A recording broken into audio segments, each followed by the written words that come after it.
點解會咁樣㗎？戰雄，而家啲親戚朋友都係咁笑我，話我見到老鼠就走，係一隻冇用嘅貓啊！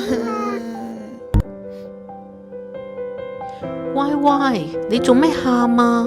可唔可以話俾博士聽啊？人哋笑佢怕老鼠啊，係冇膽鬼。博士，我根本就冇做過呢一啲嘢，但係條片就用咗我個樣，而家冇人信我啦。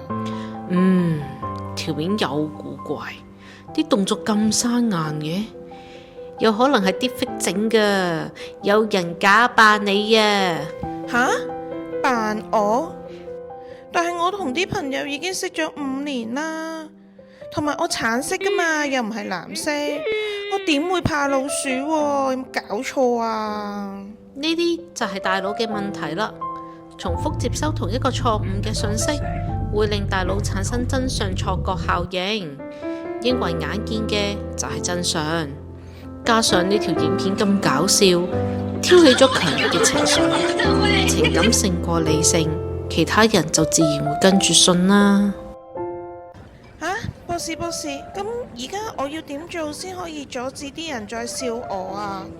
首先，你要同身邊嘅人耐心解釋一下deepfake嘅真相，令大家提高警覺，唔好輕信單一嘅視頻，仲要冷靜落嚟，多啲思考分析同埋核證信息嘅真偽啊！奇怪啦，條片嘅聲音真係有啲唔妥喎，等我試下用 AI 語音鑑別工具分析一下先。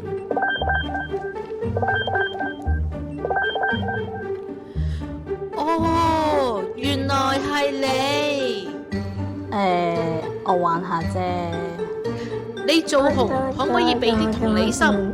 有邊個想自己嘅形象被破壞啊？我而家罰你實驗室服務令，打掃實驗室1年。又係到放大鏡嘅時候啦，deepfake會欺騙大腦，我哋要時刻保持冷靜，多思考分析，同埋核證信息真偽，唔好俾家長蒙騙啦。咁大家如果中意我哋條片嘅話，就記得 like、subscribe 同埋 share 我哋嘅 channel 啦。